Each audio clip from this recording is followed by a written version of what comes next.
12 participants on so far. 15. So good evening, everybody. We'll start in a few minutes.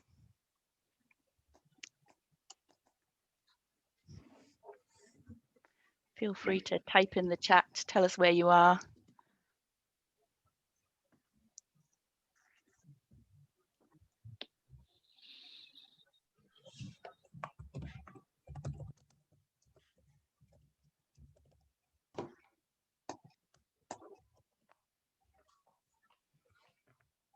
So hopefully you can see my screen. Can you? Yep. Cool. Yep. Okay, so I think we'll make a start. Welcome to the Graze Debate 2. This follows on from the Graze Debate, which was held in 2019. However, in this series, we want to take you back to the basics, so how to start rotational grazing. I'm really excited to be able to bring to you some great speakers this week to talk about one of my favourite topics, rotational grazing.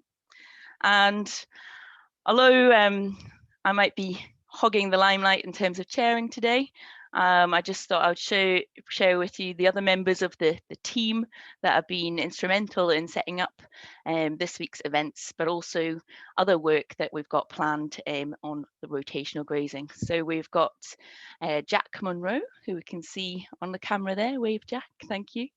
We've got Lorna Galloway, so she's going to stick in the background this evening. We'll hear from her tomorrow. We've got Daniel Stout, again, we'll hear from him tomorrow, and that's myself there. So thank you very much for joining us. And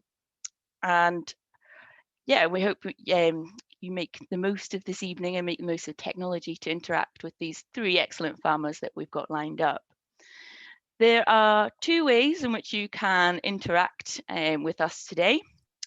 Some of you will have seen the chat on the right-hand side, so please feel free to chat to others that are joining us this evening and geek out on some of the Graze chat or whatever in that function.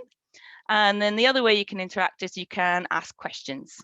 So I use the chat if you just want to have some informal chat with others joining us, or ask questions if you want us to address if you want to put a question to one of the speakers. We are recording this webinar, so please let us know if you have any issues with this fact. Otherwise, this will be recorded and it can be sent out at a later date. And another thing to note is the chat. If you find that useful, we can save a copy of the chat, and we can also send that out afterwards too. So you don't need to worry about keeping up with everything. I think that's all I need to discuss with you. So yeah, we're going to move on to our excellent farmers in a moment. And just so you're aware, we're going to have the farmers present, and then after their presentations, which will take roughly an hour, we'll open it up to Q&A with the audience. Great. So first up, we have Kalina Humphrey.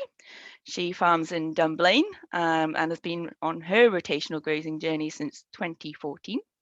And during this time, she has just about doubled the number of lambs sold off the farm. So that's a pretty nice indication of the power of rotational grazing in that context. So I am going to hand over to you, Kalina, to take it away. Thank you.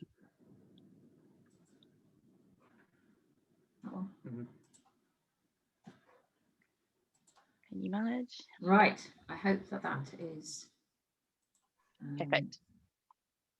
Good.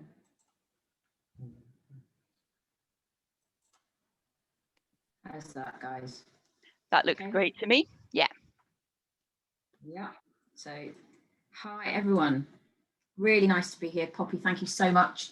I'm actually going to turn my video off because I'm worried about bandwidth in this neck of the woods. It's great to be here. If I wasn't speaking to you tonight, I would love to be watching it, and I'm always hoping to pick up new tips. I'm such an enthusiast about rotational grazing. So thanks, Poppy, for inviting me, and I'm looking forward to hearing what Tom and James have got to say. I'm in the central belt of Scotland near Dunblane. We've got 235 hectares here. all pasture. I have dabbled in forage crops in the past, and I'm afraid to say I don't get on with them. And I feel a lot happier not growing them. We put just over 1,000 ewes to the tup last November, plus 250 hogs, which is a new venture for us, only the 3rd year of doing it.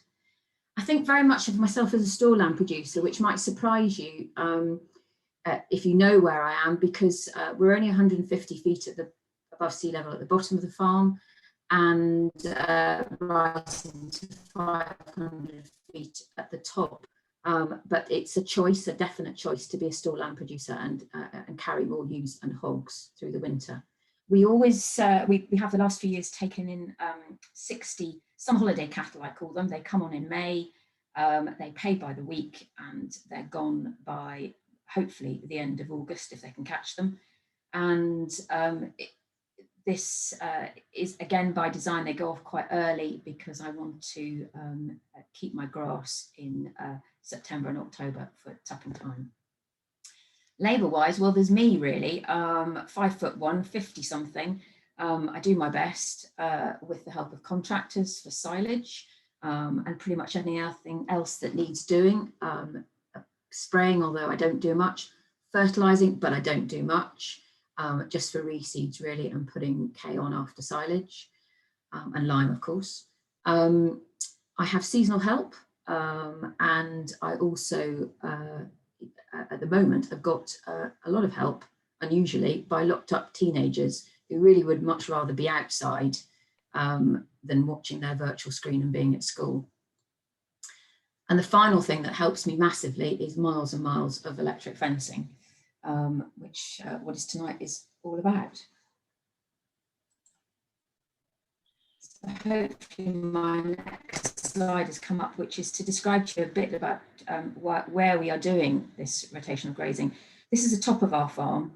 The top part is about 50 hectares of rough grazing, bracken, rushes, bog. Looks very picturesque in that picture. But there's an old Fulton Major just in front of that line of trees that sank out of sight in the 70s and have never been seen since. So it's not all pretty. The next block down from that is about 50 hectares of sort of rushy permanent pasture, which my father reclaimed back in the 70s when that was the thing to do. So pioneer kales of crop were grown here, tons of Scot foss and lime were spread, and it was really a pretty good block back then, but it sadly has gone backwards over the years. The drainage has failed in parts, and we use it much more as a rough grazing area now, although it has improved since I've been rotationally grazing and since I have broken it down into smaller parcels. And then we have another very pretty part of the farm, which we are, I meant to say, we are about 25% owned, 75% rented. This is the rented ground, which are the policy parks around Kilbride Castle. Again, mainly permanent pasture. Some of it's been reseeded, but not very much. And finally, we have about 20 hectares down the road, which is luckily within sheep walking distance, which is a really useful block. And I use it particularly in October to get stock off the farm so I can build up my covers of grass for tupping time. And then this is my favourite bit, really. It's the powerhouse of the farm. It's my grazing platform. It's 85 hectares. It's been broken down over the last 4 or 5 years into many paddocks. I'll show you how many in a little while. And it grows a lot of grass. So how did it all start for me? Well, back in 2014, if I was sitting in your shoes tonight, maybe thinking about rotational grazing, I went to a meeting which was paddock grazing for profit, and it was at Michael Blanche's farm at Kilchucker near Fulgandenny, home of the pasture pod. And at that meeting, I heard a New Zealander called Murray Roloff speak, and he really struck a chord with me, what he was saying. It wasn't rocket science, I guess, in hindsight, but he was talking about economically maximising pasture growth and how to maintain its digestibility throughout the grazing season and maximising its utilisation. And this all sort of really struck a chord with me. He also said, you know, only try and control the stuff that's inside your farm gate. And I listened to a lot of people, you know, complaining about the weather and the price at the market and thinking, well, I can't really do anything about that, but what can I do? What are the things I can control? So there was a lot of help around then, as there is now, through people like QMS and their grazing groups, through SAC, publications from AHDB. There was just masses and masses online. I had direct help from Ridian Jones and also Michael Blanche. And I attended these grazing group meetings and met a lot of like-minded people, and that has been fantastic and has taken me a long way. It made me start to think about the farm completely differently and how to manage its challenges. I don't have a pretty map of the farm. Poppy, you've allowed me to colour in. It's made me very happy. So here's my coloured in map of what the farm looked like about 5 or 6 years ago. And its challenges are, actually part of it is its topography. There is a big glen right down the middle of the farm, that dark blue line, north to south. And if you want to go from field number 1, which is that rough grazing I showed you the picture of in blue, to the orange field number 1, on the other side of the glen, you've got to come all the way down the yellow brick road, round the crossroads and all the way back up again. So it is a farm that eats a bit of time. But its main challenges that I saw were its lack of winter and spring grass growth, high rainfall, or so it seems to me. No doubt there are people that will think they have much higher rainfall and indeed do, and wet fields. And there was a massive surplus of grass going to seed in midsummer, and the topper growing like mad. And then you know, the irony of all ironies, to top it all, you'd run out of grass, you know, in the middle of tupping. Not a great place to be. So I came back from that very first meeting, which was a soil association meeting in July 2014, and we put up our first electric fence. And it wasn't pretty. It used old materials that we had kicking around, an old energizer which we found at the back of a cupboard, and insulators left over from goodness knows when. But it did the job, and it didn't cost very much. And we gradually acquired reels and polywire and posts. And probably 2 years in, we were putting in a mains hot wire system into at least part of the farm. And we also started breaking up the rougher areas at the top of the farm using what was available. So a bit of old fencing that was still salvageable from those 1970s days, and polywire and batteries units. But it really made a difference. I can't stress that enough.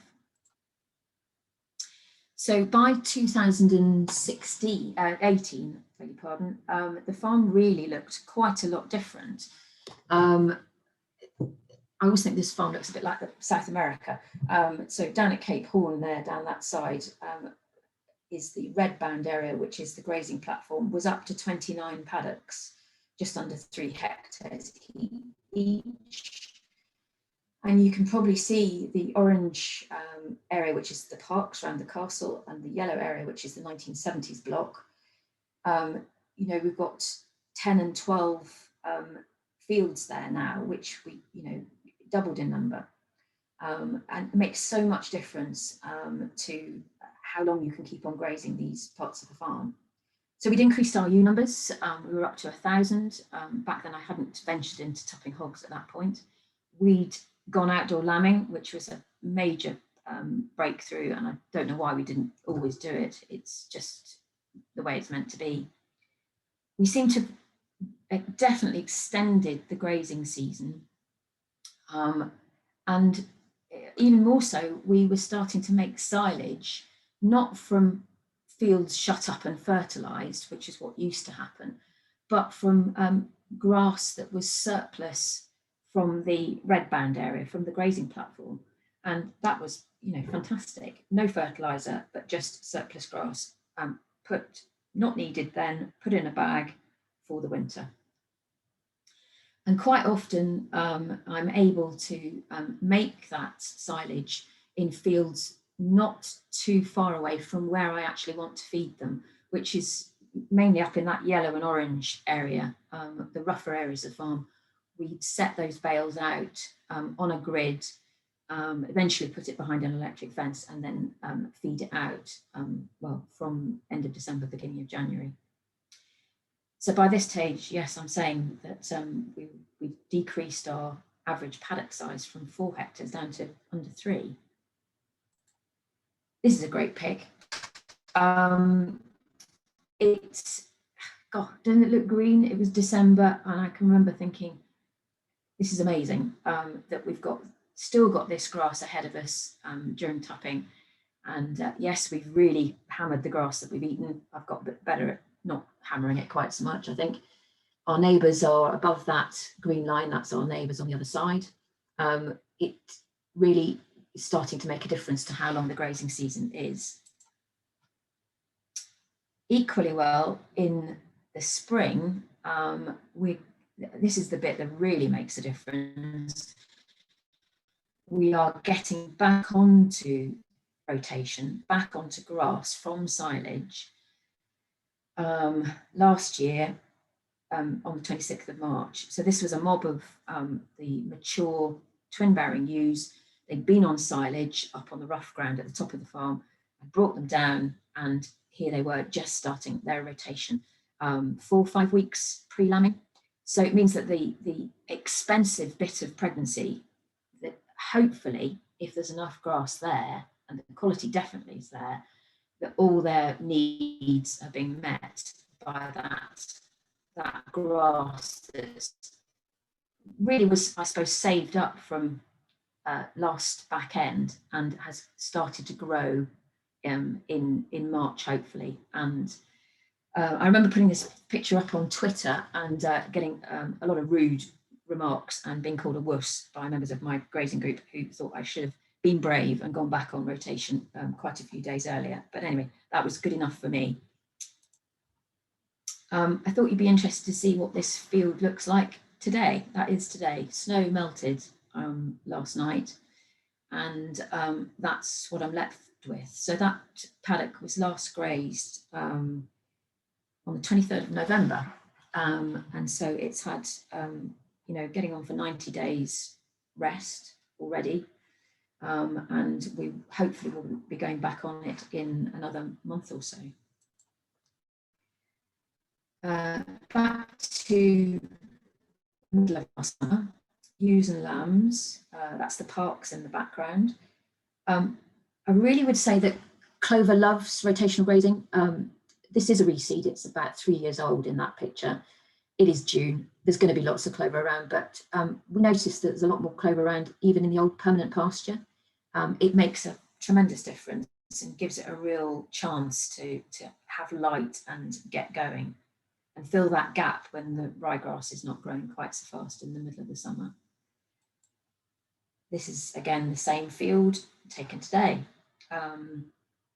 There is a cover there. This was last grazed, 18th of November, and we'll get its first graze end of March, beginning of April. It's a little bit later in my rotation. Hopefully these pictures are keeping up with me. I hope that's the case.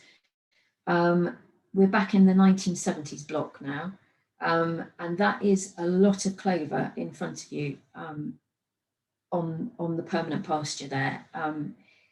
It's amazing how it has come back. These fields are being carved up into 2 or into thirds of what they were before.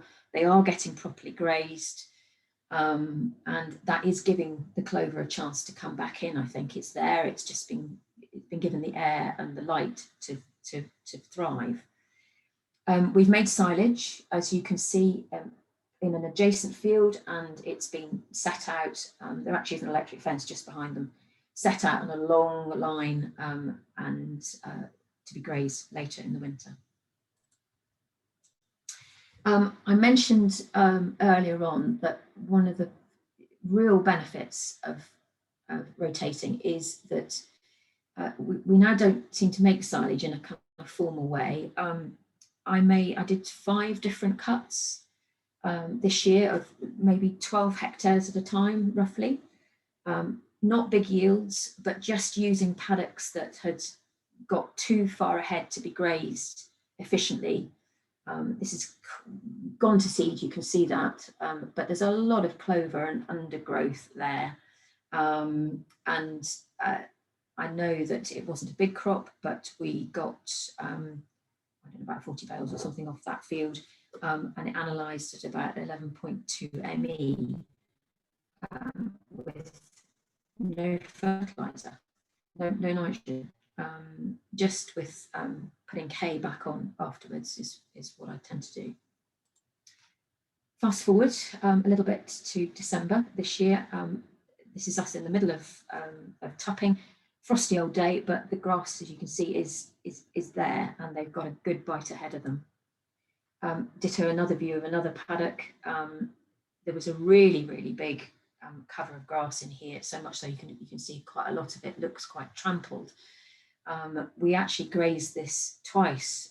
We went in for a day, took them off, and moved around another paddock close by, and then dotted them around, and then came back to it, and it had all stood up, and they got another go. It freshened up, and they got another go at it.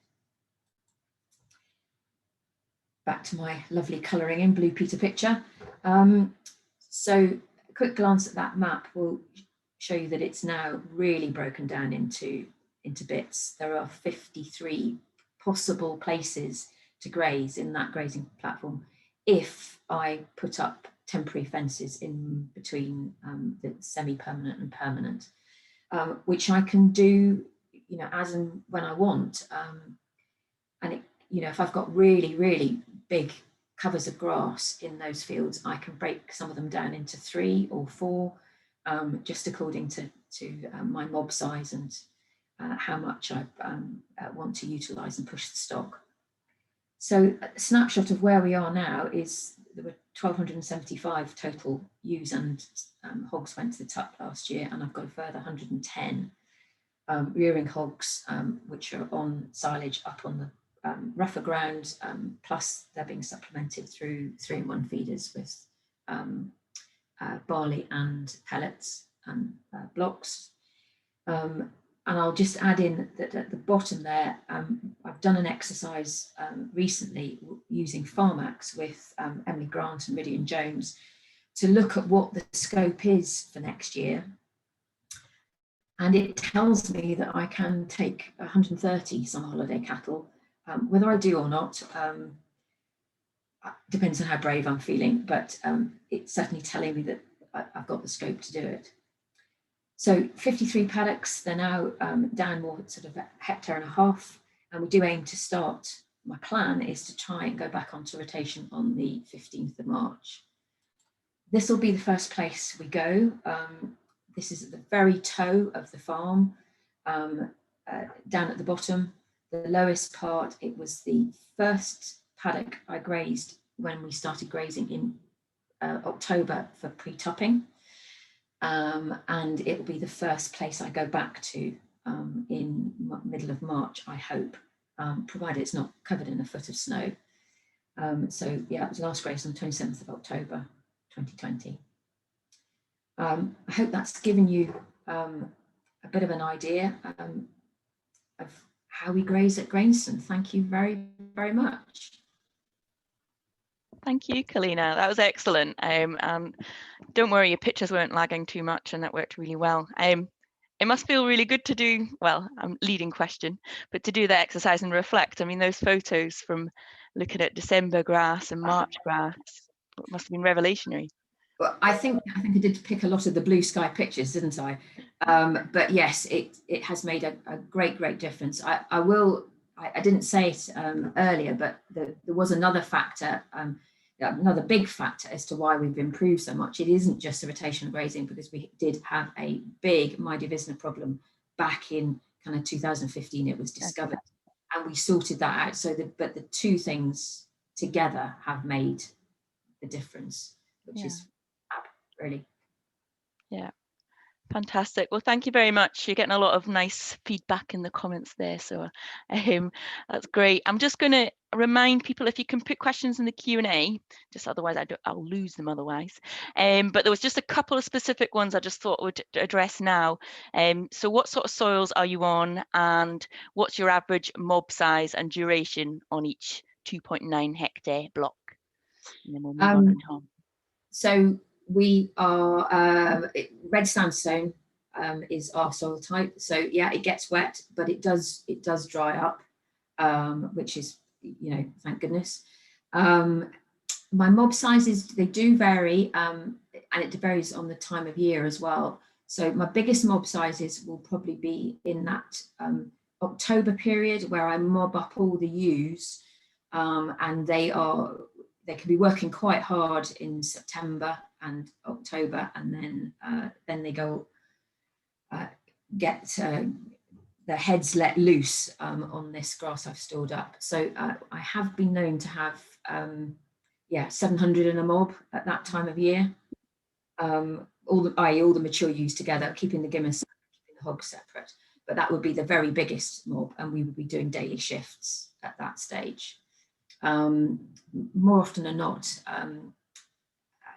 probably 350, 400, sometimes a bit more.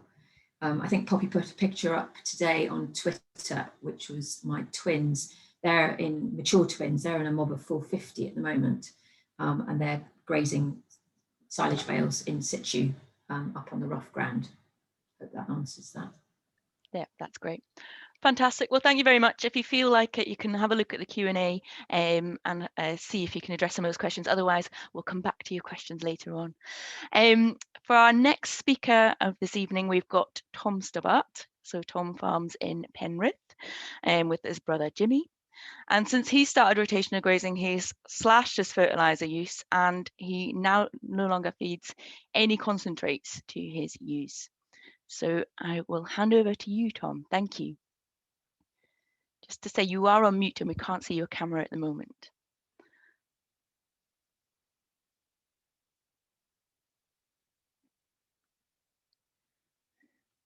Let's see. There we go.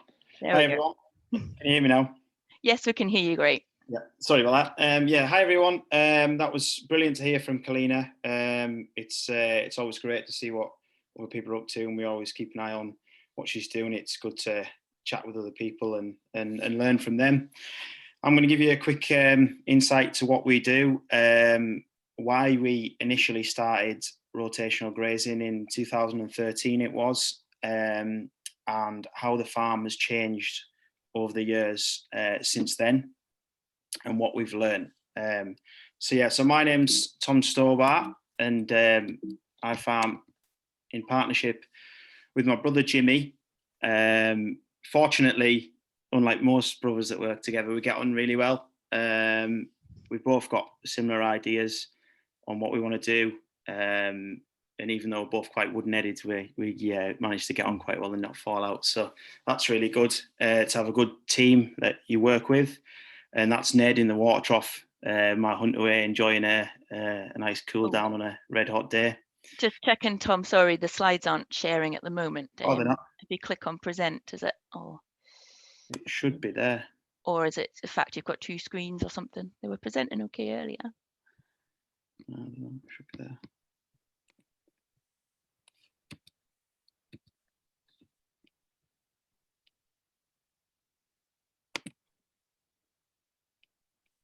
So I can see. Is that? So you're no longer presenting. Now try again. Is that better? It's not come through yet, sorry. I don't know why that's doing that.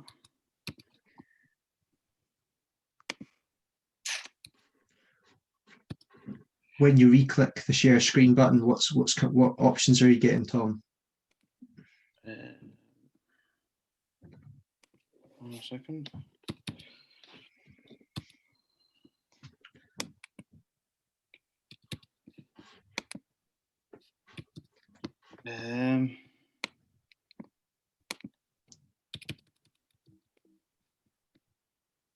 I think I've had a bit of a meltdown here. Have you? Oh, not to worry. Do you wanna have a little break and then we'll move on to James for now? Yeah, if you can, yeah. My screen seems to have frozen for some reason. I don't know. Okay. All right. We'll move on to James then. So James, he farms in Northumberland, a very beautiful part of the world. Not biased at all. And James is many of you will have probably heard of James before, James Drummond. He's known for being very innovative with new technology. And his claim with rotational grazing, since he started, he's got twice the number of stock on the same area with less feed and still has more grass in the winter and the spring. So hand over to you, James. Thank you. Perfect. Cheers, Poppy. Can you see my screen all right? Yes, we can. Thank you. Yes. Perfect. Great. I'll get rid of the video because the internet's not the best here. And as Poppy said, James Drummond, farm up in Northumberland. And I have a bit of a chat to you tonight about what we do, if I can move my screen across, with this lovely stuff, pasture. So, as Kalina mentioned, rotational grazing is tremendous on all types of ground. So we do grow some nice looking lays. We've also got quite a lot of permanent pasture. We've got some STA land. We had some sort of more land and some gorsey blocks. And actually, one of the biggest potentials in rotational grazing is improving them blocks. If you've got young lays, you've got nice grasses in there, they should be performing well. Them old lays, actually, after a few years of rotational grazing, you should really help improve the species in there. So it will help get them more productive species, increasing in number, and actually just by grazing alone, no reseeds, no fertilizer, anything like that, you can actually improve the productivity of them old lays. So as Poppy mentioned, we've been rotational grazing the same sort of length as Tom and Kalina, probably sort of 7-8 years now. And in the last 7 years, since really getting to grips with rotational grazing, we've doubled the stock here on farm. So that's twice as many sheep as we were running. Last winter, I think I took, what was it, 1550 that I tupped, and another 150 ram lambs that we took through the winter as potential stock sires. And we've got 150 head of cattle now. Whereas 7 years ago, I was tupping just over 800 and running about 60 head of cattle. So that's just through improving how we grow grass, how we manage it, how we get the most performance from it as we can and utilize as much as we can. So I rent the farm here. We rent about 220 hectares and I'm paying for that land. It's a grass-based farm. I want to be able to manage it to get the most out of it. So that's the most amount of grass I can grow, utilizing it as well as I can and making sure my animals are performing as well as they can on that system to be as productive and profitable as possible. So that's done by rotational grazing, which is what we're all going to touch on tonight. So for those just getting into rotational grazing, it can be quite daunting. We mentioned before the starters meeting, you can start talking about all the allocation and the calculations and demand and everything, and you can probably start scratching your head and get put off it quite quickly. The easiest thing to do is just start moving stock from field to field. So if you've got small fields on farm, it's the best, it's perfect. You can just mob up and move around them fields, get a rest period in them fields. That will help them express themselves, it'll help the roots grow more, it'll help the grass reach its potential growth, and you'll just grow more grass and utilize it better from shifting mobs around them fields. So moving between fields is brilliant, but sometimes it's going to be limited by your field size or your mob size. As Kalina pointed out, it's perfect once you've weaned. I'll whack all my ewes together, rotate round, they can do a really good job to clean up pasture. And once you've weaned your lambs again, mob up, this is 1,000 lambs on just over a hectare. So you can have big groups moving around, dead simple, no electric, nothing to faff on. So quite a good way to get into it. The limiting factor we find with getting too big a mobs early on is we're all performance recorded for ram production. So we've got to bring everything in 8 weeks to weigh the lambs, to weigh the mum, to body condition score. They get the first Clostridial and Pastorella vaccines then, they get their click. So actually our main pinch point in mob size early on is our handling ability when we bring them animals in. So actually we're extending the yards a bit now. We're putting in some laneways so it's easier to move stock. But really we try and limit the mob size to about 250 ewes of twins. So then we can bring them back. We can work on with them quite easily in a day. We can get them back. That mob size doesn't matter for moving them around. We're quite happy to have bigger mobs with young lambs moving around the fields. But it's just that, for us, my system, it's that handling that sort of limits what size we get to early on. Later in the season, say huge mobs, move them around, easy days. So the next sort of step up, I suppose, what we started doing after the basics of just moving fields is starting to split fields up. So getting some temporary electric in there and start splitting up the fields and be able to utilize what grass you're growing a bit better. So like Kalina mentioned, we picked up what electric fencing we could here, there and everywhere. You quite often got good deals at farm sales. A few years ago, no one was really too interested in paying a lot of money for old electric systems. So we chipped away and picked up quite a lot of electric just through machinery sales and farm sales. And actually running a lot of systems really does help. Them early days, we're moving the electric around quite a bit.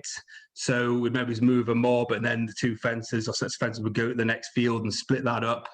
Now, when I put the lambs on the pre-lambing rotation, so the snow started melting here as well. So hopefully in a week or so, we'll be able to get them twins and triplets on the pre-lambing rotation. We'll set the fences up there and that's them set for the year. So until the ewes go on the fodder beat in December, them fences are set and there's no moving around. And we put the infrastructure in place. If we've got gates, water pipes and everything's all set up from year to year.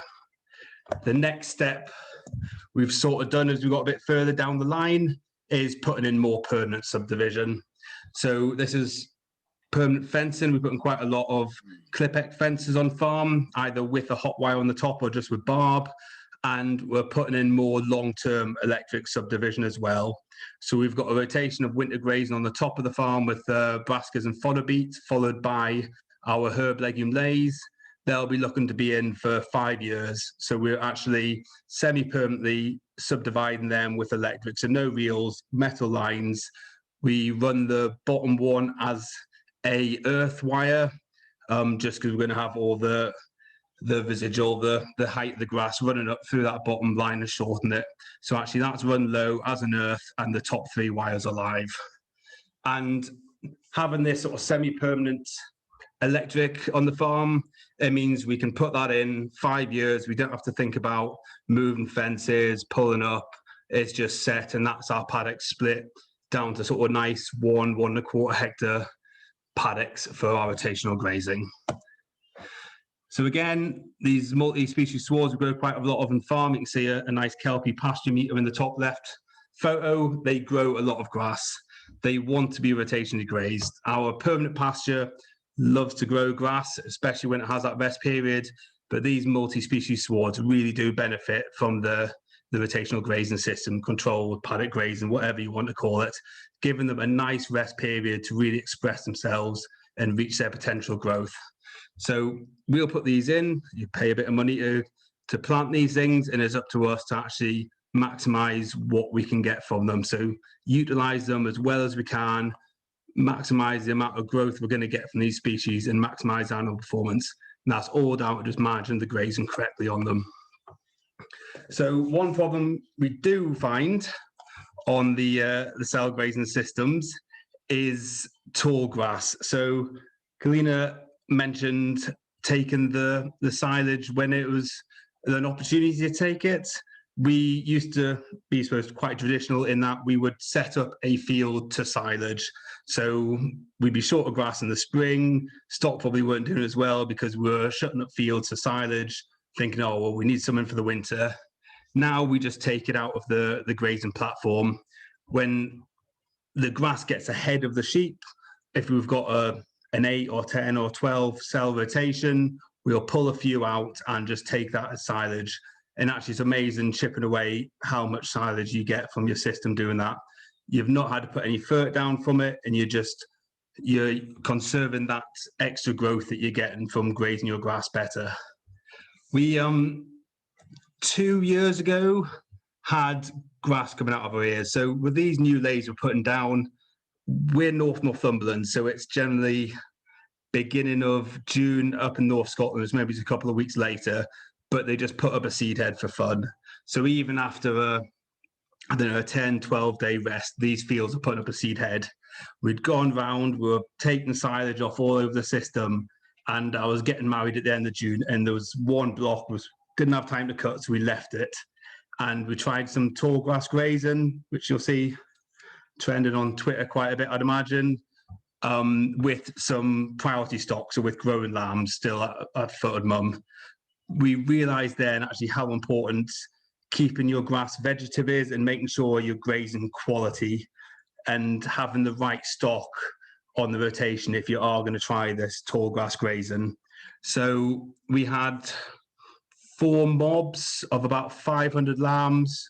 After 8-week waits, they'd all done, I think the average that year was about 370 grams a day per lamb on them twins.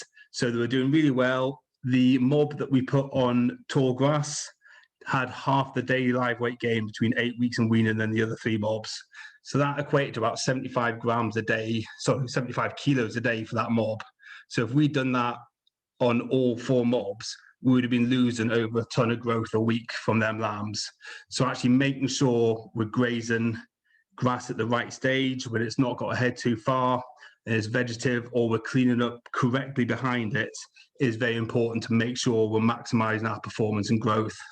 So we had a bit of a trial this year with leader follower systems and got on really well. So the top is what we want ideally. Nice vegetative grass, looking good, stock going, grow well, does a good job. The stuff below is when actually it started seeding and got ahead of us. So this year was a bit awkward. We didn't have the excess growth on the system with the drought. So we wanted to graze through. We couldn't afford to take these fields out of production. What we could do was browse graze with the higher priority stock. So the ewes were lambs at foot. So they were going into very high covers, and they were having a few days grazing the sweeties, the best of the grass off the top. And instead of going in and mechanically topping those fields, we were going in with a mob of cattle behind, and they were doing the job of tidying up, taking that residual down, cleaning up all that seed head and rank grass. And you can see the bottom right corner, they're actually taking it down nice and level, so that next rotation was good quality grass. So one thing that's quite important really when you're getting into rotational grazing is to consider water for your animals. It's great going out and whacking electric up here, there and everywhere. If you've not got water for the stock and it's 30 degrees in June, maybe he's optimistic in North Scotland, if it's 20 degrees in June and it's nice and sunny and your stock's thirsty, you can do a lot of running around with bowsers trying to get water to them. And we do still have some IBCs we take out to more remote areas, but one thing we're trying to invest on now is getting more water infrastructure on farm, whether that's temporary troughs or actual permanent troughs going in.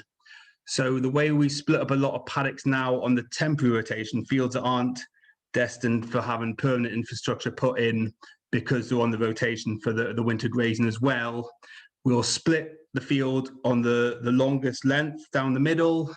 That will have a water pipe running over land, and that will feed all the paddocks. So we'll run paddocks perpendicular off that central line, and that stays up for the 5-6 years of the lay. The water troughs and the pipes will always stay there. And if we have to pull in the temporary electric for the winter grazing, they go up in the same places, the same lines the next year. And it's just a simpler way to have that water there. You don't need big troughs. I know some people hate these little JFC troughs that are in the photo here. Actually, these cattle are, I think this block was 1.25 hectare cells. They can see their mates. They're not traipsing 200 meters across the field in a big line, getting out of sight of each other to go for a drink together. They're quite happily grazing and just drinking out of they're just tiny little troughs, and I mean the heat we had this summer, it was absolutely fine to see the cattle through on these troughs. And cheap as you'll get these for 58 quid each or something in a trough. So we're putting more permanent infrastructure in now that we've sort of got a bit more profitable. We can carry more stock, we can carry it longer for cheaper and have a higher output. We're really seeing the benefit in investing in long-term infrastructure on farm. We're tenant farmers, but there's still the benefit there to put the long-term infrastructure in. Some of that is putting permanent water in fields that we still will be splitting with electric, or putting the permanent water in with permanent infrastructure as well on top. The fields that we are splitting quite a bit, we've put bungee gates in.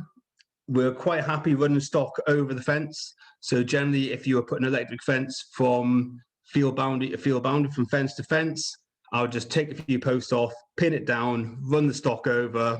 We'll do that with lambs from a couple of days old, absolutely fine going over the fence. A bit more hesitant doing with cattle. I don't want to train them to jump the fence. So generally a rotation with cattle on, we've put homemade bungee gates. We're knocking them up for about 14, 15 quid. And it also means these blocks that are getting split in the same place year after year, we leave the gates in. So when the temperature comes down in the winter, the gates stay in place. So when we put it up in the spring, in the next couple of weeks, we know exactly where the fence lines are. It's all been GPS measured, so we know the paddock size, and for 5 or 6 years that we keep putting them up every spring, we're putting them up in the same place, same line, same size paddocks.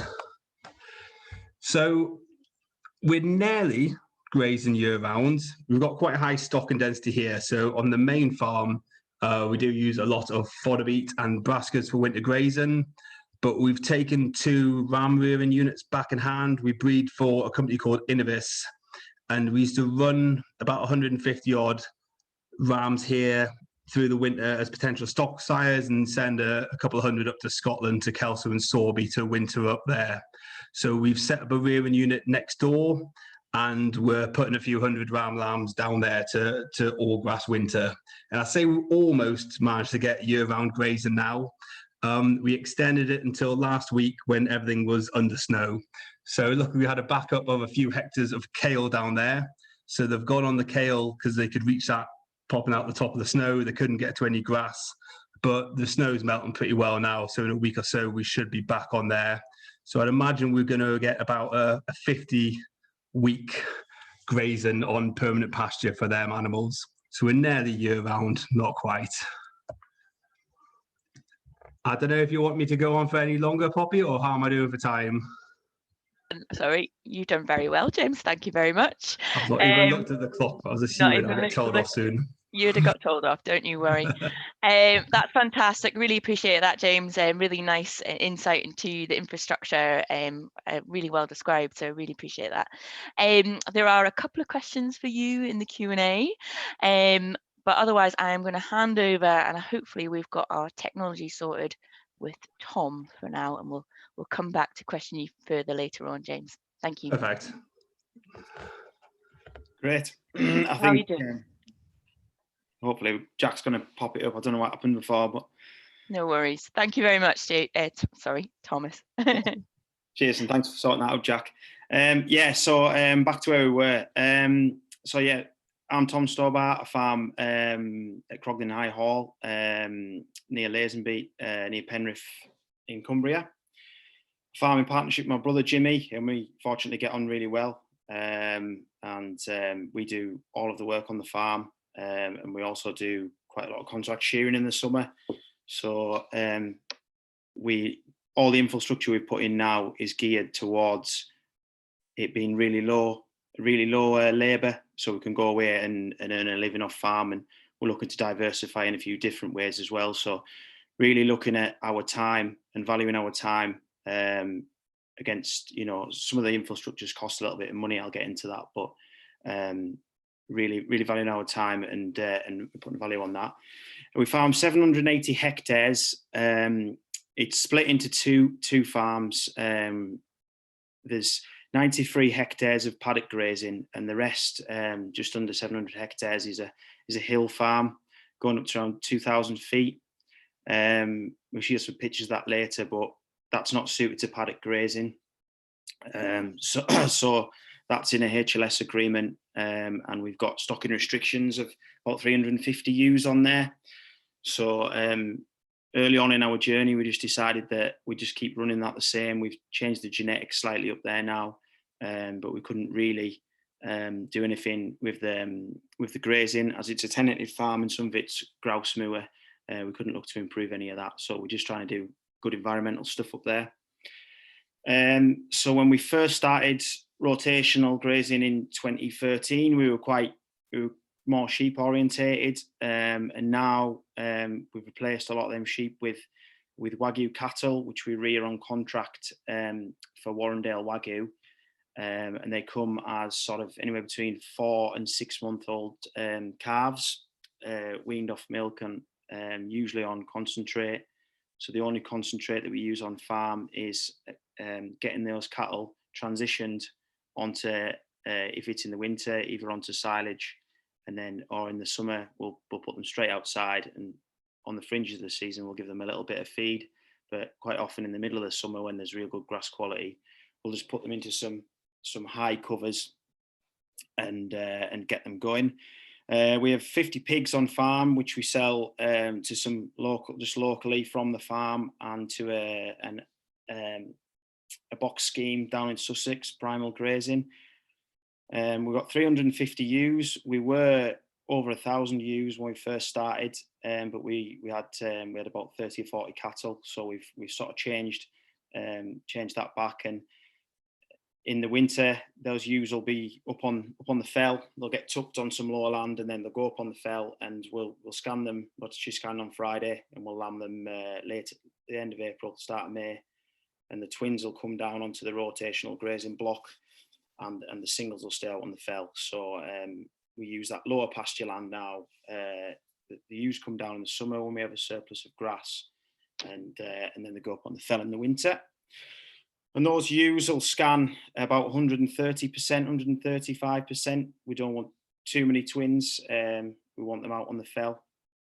And we now winter all our ewe lambs and finish our lambs at home. We used to take quite a lot of tack and grazing for our ewe lambs and fatten lambs on feed or on dairy farms. But we're now just, everything's farmed at home. And as I said before, we do about 30,000 shearing in the summer, clip about 30,000 sheep for other farms, and we really enjoy getting around and seeing people in different farms and doing the shearing.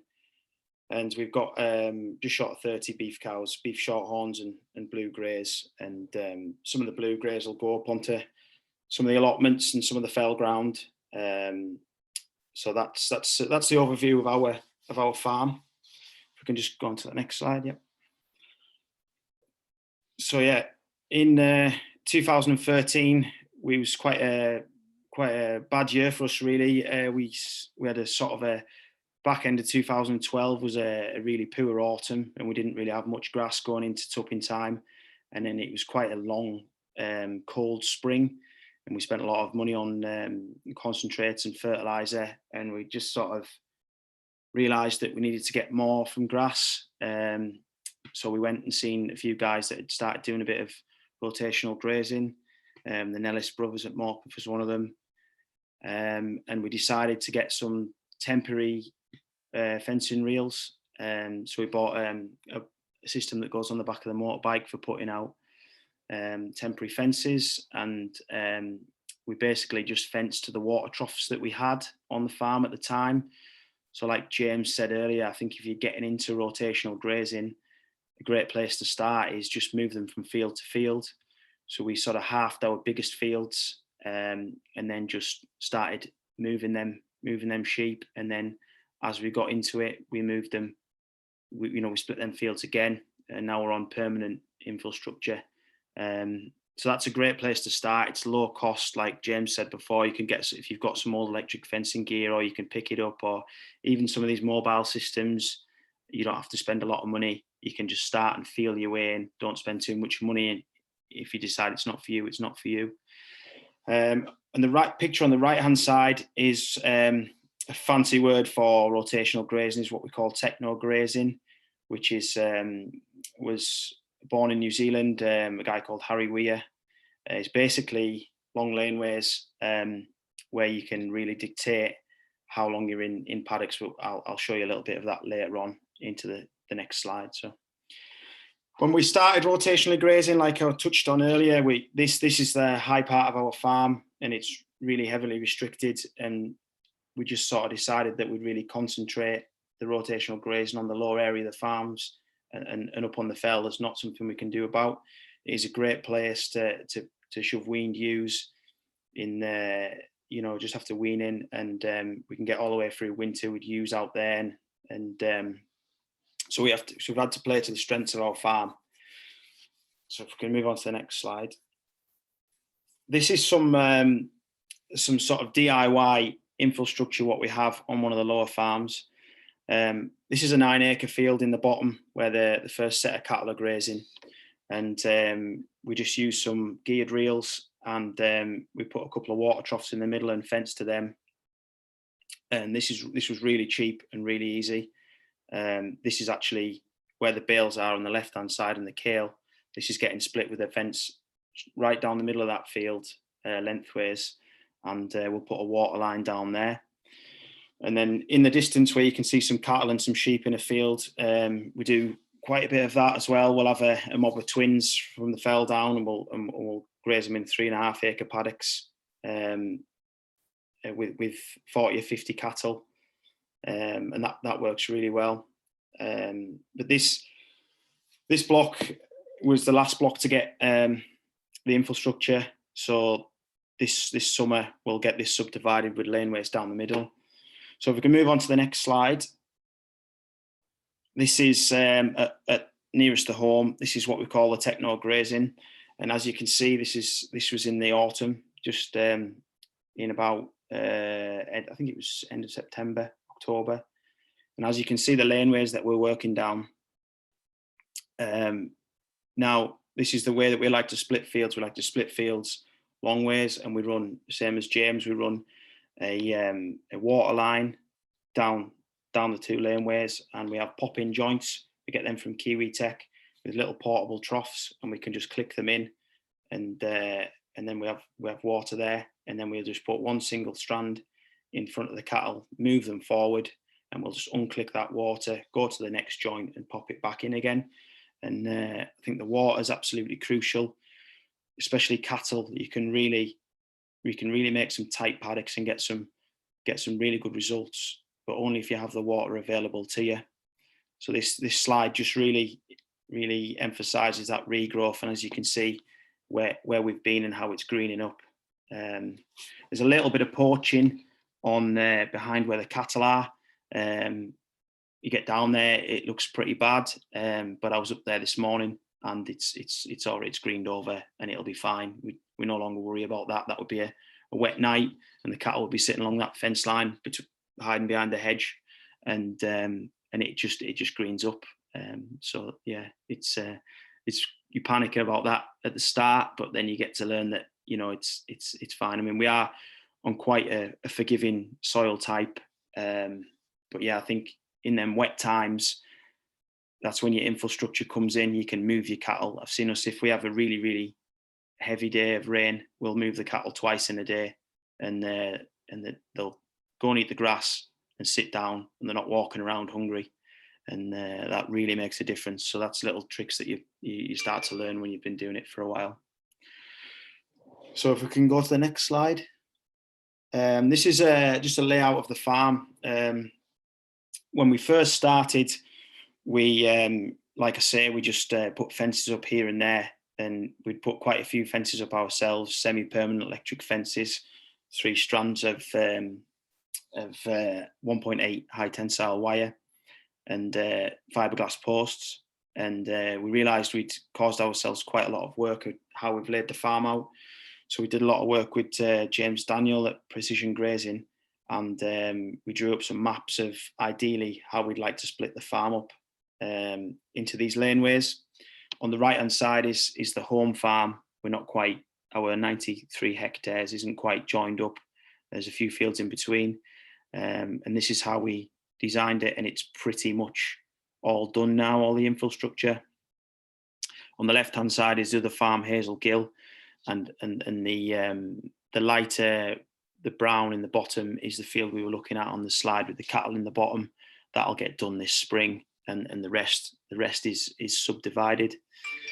So that's one thing I'll definitely recommend is getting some advice off, whether it's people who've done the grazing or even just looking at a map and saying, right, how do we do it for the least labour?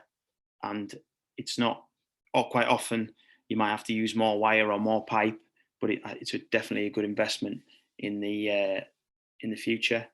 We do a lot of measuring grass. We're a farm for Grass Check GB, so we measure once a week and put that in AgriNet, and that data comes out in the Farmer's Guardian weekly.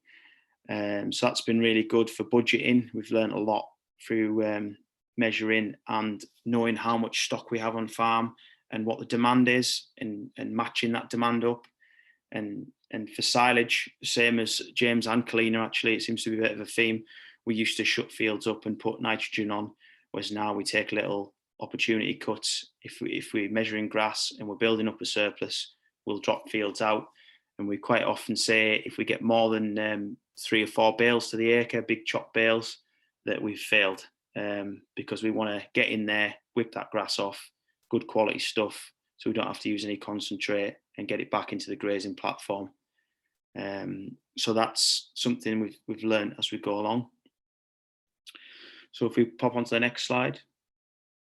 And our biggest challenge is probably winter grazing and keeping all the stock in the winter, because we could probably grow in 30 or 40% more grass in the summer than we were. So we sort of built up stock in numbers and increased ewes, and we got up to like about 1,000 ewes and more cattle, but we had nowhere to put them sheep and cattle in the winter. So we were taking tack and fodder beet and grazing other people's fodder beet. We do grow some kale on farm, and we grow fodder beet. We decided to reduce the stock slightly and reduce the inputs. So this year we've bought no nitrogen, and we're going to reduce the nitrogen and just try and graze the grass that we can grow and extend the grazing season. So hopefully next week we should be out with cattle, because we haven't had as many sheep running around this winter. We've about half of the farm we've grazed sheep on, and the other half is ready to go with cattle.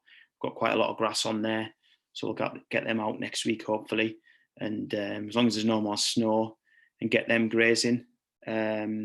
So yeah, so that's been quite a big challenge, and we've learned a lot. We do set a lot of bales out in the field on deferred pasture as well. That's a good option, and reseed that in the spring.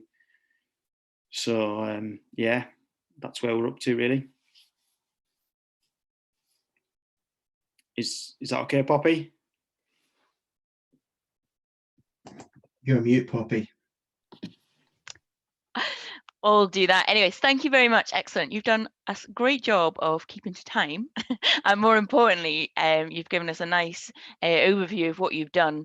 You've taken it to the next level in terms of showing how your paddocks are split up and where you're going in terms of feed budgeting and things. And also emphasizing labour. I think that's a key point when setting up the system, is to make sure that you're not substituting your cost of feed for running around moving electric fences all the time. I think that's for us, that's absolutely crucial. Like when we first started, there was no one else rotationally grazing around here, and we'd go in the pub and everyone would take the mick out of us. What you doing moving fences in the rain? You must be daft. And I think they kind of had a point. We got to a point where we did create a lot of labour for ourselves. So you definitely have to sit down and think, you've got to make your life easy, and you've got to make the system work. So that's where I really do think spending money on temporary fencing is the best money we can spend. We've cut the fertiliser. We don't buy any fertiliser. And when we first started, we looked at the fertiliser bill and the feed bill, and we thought if we can half both of them, and for 3 or 4 years spend that on infrastructure, on electric fencing, and then once we've done that, we can keep that money in the bank hopefully, and hopefully the bank manager will be happier. So that was the ambition at the start anyway. So yeah. And would anyone else like to comment? I mean, you hear comments of people paying for their infrastructure within a number of years. Like, if anyone else like to comment on how quickly you pay back that investment? Well, I haven't worked it out, Poppy, but you know, it feels, when you see your grass production going up and everything's going in the right direction, you know you're doing something right. I ought to be able to have those figures at my fingertips, but I don't. No doubt James does. Depends who's paying for it. The quote in New Zealand, 5 years to pay back permanent infrastructure. To us, I think is potentially a bit faster than that. If you're looking at your profit per U and the increased stocking rate, you can actually end up spending quite a bit per year on infrastructure, and that improved profit, or profit per Wagyu, as Tom might look at. It's certainly paying for itself. And as Tom says, like, if you're getting rid of a nitrogen bill or a feed bill, like, it's pretty instant, some of them savings as well. If you're bringing your grazing forward a month in the spring and suddenly you've got no compound feed to pay for, that on some farms could be an awful lot you could put towards infrastructure that year. Yeah. I can imagine there's a few attendees that are very envious of yourselves, talking about in a week's time. Both of you mentioned a week's time you're going to have sheep onto pre-lambing rotation, you're going to have cattle onto grass. Yeah. Well, the part of them been rested since the end of November, so it's that rest period. Say in the summer, sometimes you're resting for 14 days at peak grass growth. At the minute, you're resting for 120 days. Yeah. They're still having that rest and some grass to go on to. Yeah. I think as well, that's definitely right what James says about the rest periods, and I think that a problem we always had was that we had no grass in the spring. We'd eaten it too hard in the winter, and when the sun did come out and it did warm up eventually, then we had no grass to catch the sunlight to grow grass. So, you know, we were so far behind in terms of pasture that it took until April or May until we could get cattle out, because we had no cover at all. So for me, not being too hard in the winter, and grass is worth more in the spring than it is in the winter to you. So cover crops and stuff like that's definitely a good option. Yeah, I'd second that. You think of that grass that you leave behind into the winter as a solar panel waiting to catch those first ray of suns. If that solar panel's not there, yeah, you're stuffed. It's on the back foot. If there's, say, no solar panel, there's no reserve in the roots at all, and actually we can go on now, and if it's just a quick graze, if you're looking at a day, 3 days, what energy there is in the roots, it will stimulate growth at the beginning of the season, and actually that grazing will help get the grass growing. People think, oh, you're mad, you're nipping it off in March, but then them fields look tremendous in April when we're lambing on them. And as Tom said, if there's been something on there all winter, you could pull stock off in April, there's bugger all on halfway through May, you're not even growing grass on them fields. Yeah, you've only got to ask every gardener in the country who delays cutting his lawn for the first time, what happens when you first cut your lawn in the spring? It blooming grows again. Yeah. And that's it. It's stimulated and it keeps going. Yeah, I definitely agree with you there, Colleen. I mean, I was saying we'll put some cattle out next week, but just a few, and we'll just go around and just tickle that grass off that we've left over through winter, and it'll stimulate it to get growing in the spring. We'll not be too hard on it, you know. We'll just go out and get them, set the pasture up for the next rotation, if that makes sense. So. Resets quality as well. So what's been there over the winter, especially if you're looking at these multi-species swards and sort of broader leaf things, they'll start to get frost damage. Actually, it's still good nutrition now. You can get something across pre-lambing. Then when you need that real quality spring growth, you've tidied all that up pre-lambing, so you're going on to higher quality stuff in the spring. It's a win-win, really. You tidy it up, you've got a feed there you're not paying for, and you've got better quality going forward. Yeah, there's a lesson there from dairy farmers, isn't there? Because I've got some great friends who are Cornish dairy farmers. I can't believe this, but they do their first cut silage on the 23rd of April, and it's religiously, it is the 23rd of April. And the primary reason it's so early and how it's important is that it gets that winter stuff off, it's gone, and the next cut is the real goodies. So they've got to get that gone, get that stimulus growing, and get that second cut. It's the same principle. Great, thank you. And then on that topic, and you quoted it quite well, Tom, is the ground conditions. And actually, it's counterintuitive in a way because you're moving them quicker for less time, and sometimes you're even perhaps stocking them a bit heavier. Yeah, would anyone else like to comment on how they manage it to prevent poaching? Yeah, it's not the amount of animals. Yeah, it's in wet weather. It's basically time of grazing. So you can have 100 cattle on half a hectare. If it's really wet, they're going to make a mess. As Tom said, you can shift them in the middle of the day and in the morning. Like, it's that time on that's going to damage. If you spent a week there and the traipsing up and down the hedge line for a week straight in the bloody wet, they're going to make a lot more damage. The poaching, it might look bad, especially on sort of small cells and a lot of feet on the ground, but it greens up after a couple of weeks or after a bit of rain. It soon washes that dirt off the leaf and the field looks completely different. And it's not the long-term damage, it's just superficial damage that you see, a bit of mud on the leaf, it soon goes away. Yeah, I totally agree with that. I'm thinking back to tupping time, very, very wet conditions this year, quite big covers that we were going into, but so wet.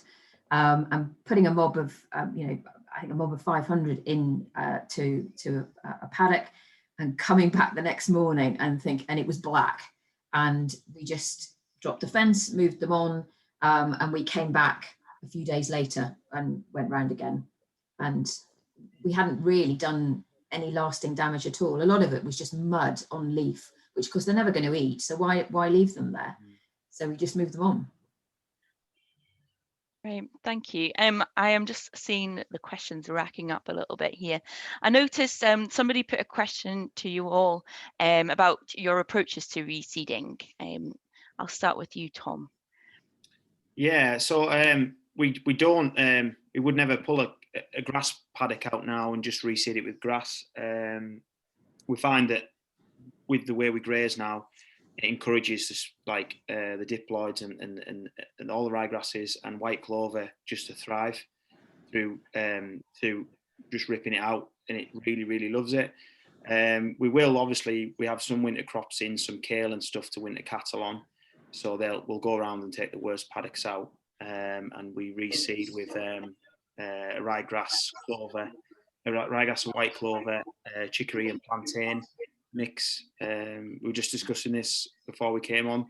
We find that we do graze the chicory out in a couple of years, and a lot of people have mentioned problems with it getting too stemmy and too wooden with cattle. We seem to be able to manage that, not too bad, and the plantain seems to stick it and be able to handle being grazed every 30-35 days. So yeah, that's how we approach reseeding, really. Yeah, thank you. I'll send it down to you, James. What's your approach? Quite similar to Tom there, really. The main sort of all singing, all dancing rotation we've got on the top of the farm, we've got a ridge that's steepish, so water runs off, so it's good for wintering on. Shallow soils, so we put our brassicas and fodder beet on there. So we're following that rotation with an alba silage of a multi-species sward. Like Tom, plantain, chicory in there. We do a bit with sandfoin, bird's foot trefoil as well. Like to get the condensed tannins in there. Just helps utilize that protein a bit more, reduces torsions, get on really well growing them sort of mixes. Especially on that part of the farm, the drought tolerance is really good as well. So the year just been and in 18, when we started to burn off quite badly and the ryegrasses had all died off in the rotation behind the stock, these herb legume lays were still going, especially the plantain, the chicory was really flying still. So it gives us a bit of an insurance policy for the drier times. Having these sort of swards in, they're a bit of added cost over a ryegrass clover lay, but we're getting the improved benefit in growth throughout the season. They're not just a huge peak in May and June like a ryegrass sward is. You're actually getting quantity right through the summer and into the autumn. It's keeping the quality a lot better into the season as well, and you end up being a lot more productive. As Tom said, like not all these species are going to last. Some the sandfoin we're getting 1.5 years out of. Plantain we're getting up to 4. So actually by the 4th, 5th year, we're back to nearly having a white clover ryegrass lay with a few herb legume species sort of left in there from the diverse mixes. But we're happy with them, and the added cost has more than covered itself for having that high quality. And we put more priority stock on them. So for growing, mating new lambs, for finishing stock, we'll use these sort of lays. A lot of the rest of the farmers, as Tom and Kalina have mentioned, it's improving permanent pasture through rotational grazing, getting more clover, more productive rye grasses in them lays just from grazing them better. Yeah. Just add to that as well, just what you were saying there, James, about the permanent pastures. We actually find them absolutely crucial at this time of year and in the autumn. They can take a hammering more than new layers. So, you know, because they're so thick in the bottom, you can graze them often wet times when you can't graze other areas of your farm. So, and you've not spent a load of money on them in the last couple of years, so you know they're a bit more resilient in the wet. Yeah. Just been there 30, 40 years.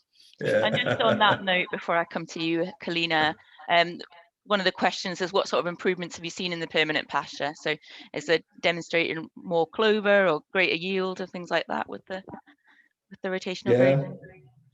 Less weeds as well. Weeds. We were talking beforehand as well about when you notice move the stock when you're first getting into it. Once they've eaten all the thistles and nettles, it's probably a good time to move them on. So actually rotational grazing will clean up weeds as well, and more productive grasses. If they're going to grow quicker, if everything's getting leveled every time it's grazed, it's them quicker growing, more productive grasses that start getting more dominant in the sward. So you're actually improving the percentage of more productive plants in the sward, and sort of more weed grasses are naturally dying out just from your grazing system. Great. And on to you, Kalina. Any comments on the reseeding? After James's, I'm going to sound so dull and unsexy. Thanks for that, James. Well, I would say we've probably reseeded maybe 80% of our grazing platform anyway over the last few years, and really we need to slow down. We don't need to reseed at the level that we have been, because the swords they're lasting longer under the rotational grazing regime. And I don't put anything fancy in. It's just ryegrass mixes, white clover, timothy to get going in the spring a bit quicker. And the way we're grazing it really encourages the clover to come to the fore, which is fantastic. And I'd totally agree with the guys about permanent pasture. It's so necessary to have permanent pasture in the mix of your blocks of ground, because it can take such a bigger weight of stock in the tricky times, in the wet times. And it definitely is improved by being grazed hard and being rested, opening up the sward and allowing those natural clovers to come back. So yeah.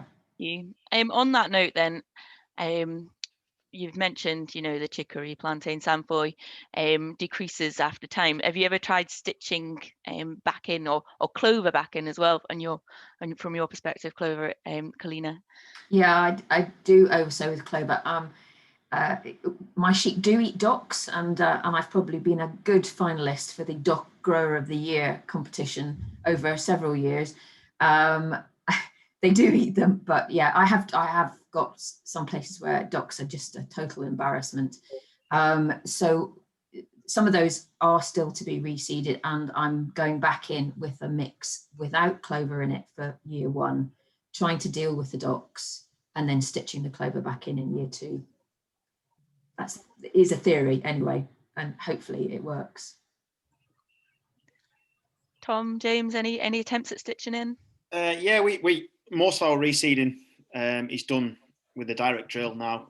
We only plough if we have to plough after cattle. In terms of stitching clover in, we've done a little bit of it, but we find that, to be honest, the way we graze it on our types of soils, I don't know if it's because we're on quite light soils, it seems to just come in as it anyway, and often we get paddocks that into July and August where there's almost too much clover and the grass just gets smothered out.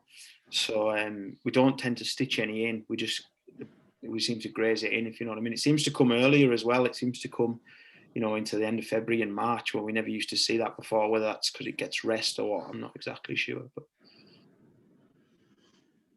Similar to Tom here, we use a direct drill for everything, not ploughed in, I don't know how many years, 6, 7 years or something. We had some really rushy fields that were rough as hell that we ploughed. Yeah, that probably was 7 years ago, and direct drilled now. Done some overseeding, done a bit of pasture cropping as well. So basically trying to direct drill or overseed without spraying off.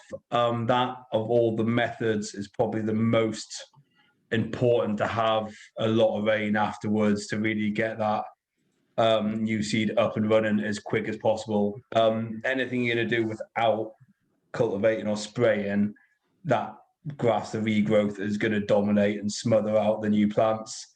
Had lined up the smallish paddocks to do a bit of pasture cropping on last year. So the beet ran out at scanning time last year. So I actually had a few mobs on small areas. So we'd put 700 odd twins on a few hectares, and they were there for a couple of months. So it was one about, if you graze them, like the grass doesn't come away in the spring, it's way behind everything else on farm that's been rested. So actually we used that as a bit of a tool to knock the grass. There was a lot of sheep on a small area, so they had plunged it, were moving feeders around, and then we're going to broadcast plantain and clover on to try and get more of the fields that didn't really have much clover in. But we're in a drought from middle of March until into June, so it wasn't even worth trying. I've still got the seed there, so might give it a go. I've got some dry hogs and something this year. Not many of them, but there's 20 we didn't put to a top. But we might try. We've got the singles on a field now off the beat, so we'll give it a go on that. But I say we want good rain if we're going to try it without spraying. We use Roundup. We're not organic. It's a good tool to go in. I've gone in with a low rate before as well. So actually just sticking half a litre to the hectare in and stitching in some plantain and new grasses, and that's worked well. Again, use sheep as a bit of a management tool there, really hammer down the sward until their new shoots come away and just give that sort of the new shoots the bigger opportunity you can. Once it gets smothered by the old lay, it doesn't really come to much. Great, thank you. We'll have a question here from, you probably know, Robert Fleming, asking, so you've mentioned testing grass for energy, dry matter, crude protein. What about things like sulfur, mineral content? Has anybody looked at that? I haven't. Probably Tom does through your grass check, do you? Yes, but I couldn't tell you the figures off the top of my head, to be honest with you. Robert will probably know. We do use minerals supplementary. We use boluses for all our cattle. We have major insufficiencies in cobalt and selenium. So, but yeah, in terms of grass analysis, I've only really looked at the protein and ME, and I know on the grass check we averaged 11.4 ME last year throughout the season. And that spring grass was like 12 and a half. So 20% protein, 20% protein and 25% dry matter we average. So yeah, that's probably a crucial. I talked about reducing concentrate for ewes, and we do pre-lambing rotations. So we'll move ewes every 2 days into fresh grass, and when it's that quality, you can't buy that in a bag. No. So as long as you've got plenty. Why would you want to snack that onto grass when the grass has got it all? Just the budgeting thing. You just have to make sure you've got plenty of grass and not run out. Yeah, it's a quantity thing, isn't it? It's not quality. Absolutely, and that's it's like we get it wrong all the time. Yeah, have to just learn, and we'll still get it wrong. Even we've been doing it 6 or 7 years, 8 years or whatever we've been doing it. We'll get it wrong again. We just have to be vigilant and keep learning, to be honest. Well, I'll be talking about feed budgeting a bit more tomorrow. I deliberately asked you guys not to talk too much on that, just for starters. But no, this is great. But absolutely, it's quite frustrating when you first get into it, because there's so much imprecision in it all, because you never know exactly what a ewe's eating, and it's so impossible to measure grass exactly and all the rest. So it's a constant learning, I'm sure. It is one of the benefits of them multi-species swards as well. So the analysis we've done of them, they do have a lot better mineral profile as well. I think sodium was up on them. As Tom mentioned, cobalt, we're really low on cobalt and selenium here. We had a lot better cobalt, selenium, and sodium levels on their multi-species swards. Ran a trial for Origin this year, looking at sodium additives as well.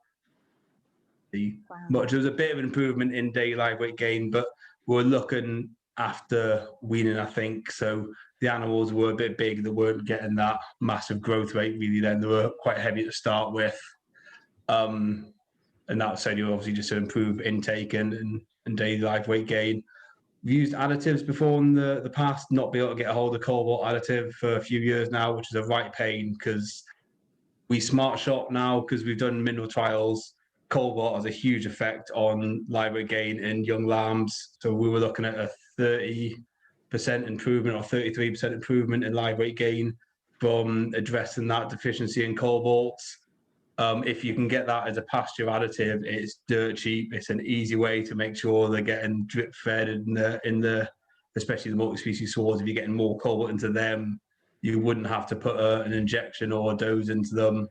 It's a bit of a pity you're not be able to get for the last few years. Selenium we can get still and put on the pasture. It'd be nice if we could get cobalt again. Pretty hard. Yeah. Okay.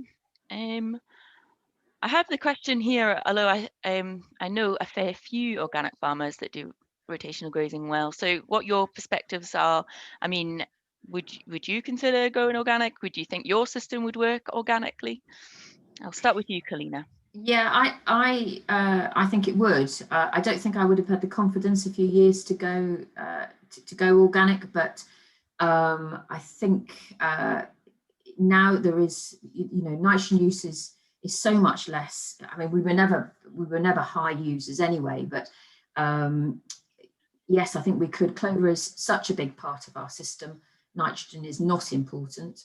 I think it would be entirely possible to go organic. Yeah, the docks would worry me, but we just, like James says, we'll just encourage them to eat them. Mm-hmm. Tom. Yeah, similar to Kalina, really. It's something that me and Jimmy often talk about is going organic, and I think if there was a clear financial gain from it, we probably would. The concern is that we try not to use nitrogen and we try not to use concentrates, but if the proverbial hits the fan and we don't have any grass or there's snow on the ground, we can buy concentrate or we can buy nitrogen and use it. We have that little bit of sort of slack in the system to be able to do it. So an organic feed and is more expensive, and we couldn't use the nitrogen. So if there was a clear gain for us to go organic, I think we would. I think we try and farm almost organically anyway, but we're not organic. But yeah, so I would probably go organic. Yeah, in a long-winded answer. If I was a slightly different farming system, I could see myself going organic. If I wasn't reseeding and putting in the brassicas and fodder beets, problem I've got, I am direct drilling. If we do put reseeds in, they're direct drilled, so glyphosate's pretty vital to get that go. We mentioned the pasture cropping and stuff. I mean, you can plough, but I think I'm more against wrecking my soil through ploughing than I am from a spray of glyphosate. So the fact that I can go on, I can stitch in or direct drill, and now using beets, it's more of a struggle growing beet organically. We do put nitrogen on the beet to help the yields, but also the herbicides to really help it get established and get it going. But I mean, I'm not against if I could suddenly get a whack of land instead of grazing fodder beet. I had another 100 hectares of grass. I could just take them through the winter and whack some electric up. It'd be a nice way to winter some stock, especially on them wet days. But at the minute, the main things probably would be glyphosate. Can I just come back to you on that, Poppy? I think last year would have been a hard year to go organic because it was so dry and so cold in April, May and June. We missed a huge chunk of growth, didn't we, over the whole season? But the growth was actually really good in July and August. And in fact, for the first time, I did put a bit of nitrogen on at the end of August, and it gave me that boost. Quantifying it in centimetres, probably a couple of extra centimetres, but maybe 500 kilos of dry matter extra per hectare over my whole of the platform. Well, it would have been really hard to not do that, or not being able to do that last year. It really was a strategically good thing to do, which I wouldn't have been able to do if I'd been organic. Yeah, It got us so through the winter. Yeah, you're all going fairly low input, but organic allows you to have the backup options, and it gives you the wintering options, is what I'm getting from this. Yeah, and we are, I think, all quite organic. We're not using a lot of nitrogen. No one's chucking a heap on, not wanting to start using it. It is a tool if we need to. We put a little bit on early season, a very small amount, and that's all our fields get for the season. But then winter crops, we do put some on. I think the challenge is, I think we're all in the same boat in the fact that we're in, marginal parts of the country, that if we did use a lot of nitrogen in the summer, the summer's not the problem. We could grow a lot more grass than what we already grow, but where would we put all that stock in the winter is where we're at anyway, because, we could probably grow a lot more grass, like a third again, if we used a lot of nitrogen, like a dairy system, but, we've got to carry that stock all year round. So.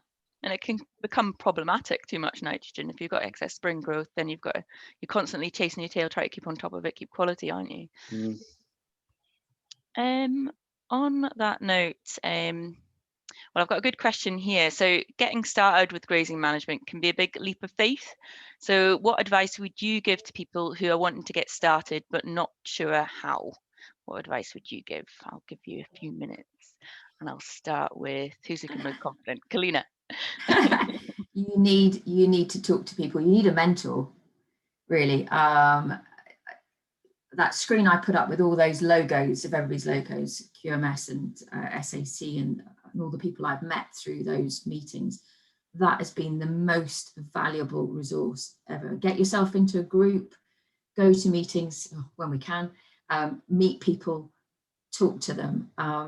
Those bits which we don't get to do online, where you're walking between fields on a farm walk and you fall into step beside somebody and you just start chatting and you pick up all sorts of little gems about how they go about something. And it might not be applicable to you, but it just increases your knowledge. So I would definitely say, if you're not sure, if I find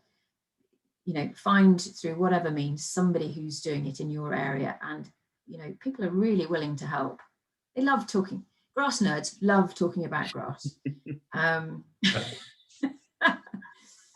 So that's what I would do. I completely agree with Kalina there. We got a lot of really, really good advice off a lot of good people.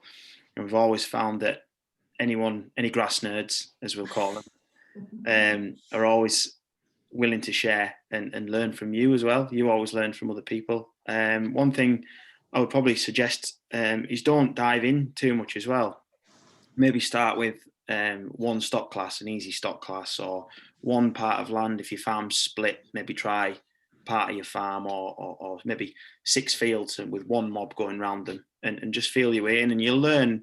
And if you don't want to do all the technical stuff, you'll be able to measure it with your boot and say, "Oh, that's enough to keep these in here for," and you'll just learn and pick it up and just talk to people. James? Yeah, people invaluable, like grazing groups, if you can get them. Meetings are tremendous. As I said, you're chatting to people that are doing it. Obviously can't do that at the minute, but there's been a hell of a lot of meetings like this online. So there's going to be a huge resource available through the likes of SAC, QMS, HDB, whoever you want to look at. Actually implementing on farm, I think viewers touched on doing it on a field basis to start with. Bigger mobs, if you've got a load, if you normally run sheep after weaning in 3 groups, run them in 1. If you've got a big field and you've got a bit of electric, split it off the water trough, so you could just move 5 meters at the end of the fence on that water line, and so that you've got 2 paddocks, and just get a hanger moving them around. Stock soon learn the system. So we'll put lambs on rotation behind electric after a few days. They learn to run over the wire straight away, and the stock know they're getting fed. the problem with rotational grazing is when you want them to stay in the field another day and you go to the gate and every bloody animal runs over to you expecting the shift because they're trained to rotate around your farm, and you've got to try and get through with the bike and they're trying to go the other way. They know how to do it. They pick it up as easy as you do. Probably easier. Yeah, they soon learn. And I'm sure part of your selection as Just well. add to that, Poppy, as well, like Yeah. what James was saying there, I think weaning time is probably a really good time to start. So you could set, now, if you don't have a lot of cover going into the spring, it's quite a challenging time to start. So if you can build that up through the summer, and when you wean your ewes, it's quite a forgiving stock class, and heap them up, like James says, and just start moving them through paddocks and build up some winter cover, and do it with a dry stock to start with would probably be a good option if you want to feel your way in. Yeah. Great, thank you. Cattle to sheep ratios. Could you comment on whether the mix of cattle and sheep you think is essential, is valuable to how you manage your system? I'll start with you, Tom. Yeah, we used to be about 80% sheep, and now we're probably 80% cattle.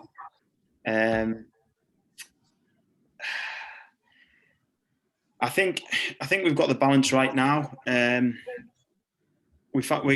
Our whole target now is to extend the grazing season, so we find cattle lower labour, not as problematic with worm burdens, and just easier to manage. We're like probably addicted to pasture, like we've mentioned, and we just find them a great grazing tool, and slightly easier than sheep. I'm not saying sheep isn't doable, but yeah, we find it a good balance. We can do some clean grazing, fatten our lambs a lot easier without concentrate. So we've definitely upped the cattle and reduced the sheep. That's probably more of a personal preference. So it'd be interesting to see what James and Kalina think. Hand over to you then, James. Yeah, our balance was very sheep heavy, and have been upping them quite a bit this last couple of years. A few reasons for that. I started sticking loads of embryos in, so I started giving Innovis all my money, and the cattle numbers started dwindling because they weren't really paying when I was investing in the genetics so heavily. Now we're getting a bit of a payback on that. Actually, we've got quite a good level in the sheep numbers now, and as Tom said, the cattle are simple. Ours calve outside. We don't assist a thing. Everything's outwintered. We've not got a high labour requirement for our herd at all. We're on beat and bale grazing for the winter and don't feed a single thing to them, apart from silage on the ones that are bale grazing deferred grass. So we've got a very cheap system. They're very easy in the summer. They're a great management tool when we've got higher priority, the lambs growing things that we can't eat the grass that's going ahead, instead of having to go and burn fuel to take a sort of conserved cut or top it. We can put a cattle in behind, and that system seems to be working well. They're quite flexible. We can move them between different rotations. So we've got like here's map. We've got everything's quite close together, and there might be set rotations, but we can easily pull different paddocks into different rotations, increase the size or the length of them, move cattle behind the sheep quite easy. It's quite easy just to run 50 cows along a lane and into another paddock. It's not a hard thing to shift, whereas you've got a lot of young lambs at foot. It is a slower sort of job moving them. So the cattle are playing a big part in our grazing management. Actually got a handling system that's not going to kill us to work on with the cattle now, so that helps as well. So at the minute, certainly pushing the cattle numbers up, just because not really much of an extra labour requirement, and we can run the more stock, and seems to fit quite well into the system, getting them numbers up a bit now. Kalina, you're more on the other side, aren't you? I certainly am. I have to say, within my grazing group, I'm suffering from serious FOMO of not having any cows. Yeah, we're totally sheep heavy, and only really scratching the surface of addressing that by taking in the summer holiday grazing cattle. There's just not really enough of them to make it easy to either rotate them ground or to do any real good in terms of clean grazing. So that is my next challenge. actually watch this space because I've got to address that. I would say it's been quite common within our circle that people have been easing towards cattle in terms of their ratio, that becoming more cattle heavy. That may be economic decisions, but it's certainly, when you're looking for a clean grazing system, mine is, is not sustainable. I need to get more cattle into my system. Okay, yeah, that was going to be my next point. Someone was asking about worms and how you've seen that the worms burdens change as well as you've moved into rotational grazing. Has that been the case for you, Kalina? I mean, you've increased stocking rate majorly, haven't you? I have increased stocking rate. Yeah, you would say actually 3-week rotations matches perfectly with coming back to larvae that are about to infect your stock. Yeah, it's not a perfect situation at all, and I think the previous question was trying to address that. We have to get cattle into the system in order to reduce our dependency on anthelmintics, because if they don't work, we're stuffed really in a sheep only system because we rely heavily on them. You hear horror stories sometimes from New Zealand of sheep being resistant to all 4 classes of wormers. Yeah, sheep heavy. We're not there, thankfully, and we're very, very careful about how we use them. But I inherited a triclobendazole resistance, which it obviously means controlling fluke. We're down to only 2 products to control fluke, and that is quite scary. Yeah. Either of you two like to comment on the worm side? Cattle, so we started playing a bit of this leader follower system, and actually having the cattle as a follower is very handy. So we go into quite high residuals in some of these lays. We're going into well over 3,000, up to 3,500, but they're only taking them down to sort of 2,800 with the cattle coming in behind. So if they've got the preference, they're not going to be eating where the larvae is, so they're not actually picking up the worms. We can get on a sheep heavy system, we can get the cattle cleaning up behind on the rotation. And again, which is quite nice having them cattle, maybe they'll go behind on one rotation, then jump onto another block and go behind something else. So we can sort of try and clean up. So having their numbers a bit higher, we hopefully try and reduce our need to go for a bottle if we can get our grazing a bit better in our management to reduce the need to go and worm anything. Ideal. Yeah, and just add that I know we're not particularly sheep heavy, so we can probably do it slightly easier, but we'll keep some areas of the farm sheep free for a year, and then we'll bring lambs onto that to finish that the next summer. And there's a really, really low worm burden, so that's a great option if you can do that. Obviously, a lot of farms can't do that if you've got a higher number of sheep, but that is a great option. Yeah. Fit use. I was going to say, did Tom? Did I hear you say that you were doing mixed species grazing? Yeah. We've done a little bit of that as well. That definitely seems to reduce the burden quite a bit. It's something we're going to do a lot more of this summer, and maybe just do a bit more trials and stuff, and get some figures behind that. Yeah, so for you were on about earlier, the easiest time to get in is those post-weaning with them dry ewes. They're actually a really good management tool for a number of reasons.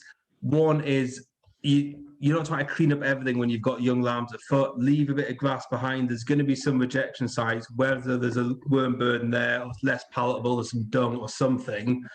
Don't worry too much about trying to really clean up early on. Once you've weaned them ewes, like you're drying them off, they can hammer down what they would have you thought eaten in a day. Leave them on there for 3 or 4 days, it's fine. They've not got the nutritional requirement then, and actually a fit ewe will just mop up that larva as well, and it's not going to be affected by it. So that's a good management tool to try and clean up your pasture in terms of the worm burden, but also them unpalatable bits that haven't been eaten earlier on in the season, and it helps reset it for later on for mating when you do want some quality and you don't want them rejection sites knocking about. Good point. And it's probably a useful tool for you, Kalina, if you're offloading lambs early on in the season as well with them store. That certainly does help. And also we do use the new group wormer as well, which I think people are a bit reticent about using, but don't hold back, have a clear out and use those new groups around about weaning, so that you're cleaning everything out. Great, thank you very much. Right, I'm going to come back to rotational grazing and rest period. There was people asking about average sort of paddock rest over the summer. I think, Kalina, you mentioned it can be as short as 18 days, did you say? Yeah, and I think James was talking about 14 days. He really grows grass fast. Yeah.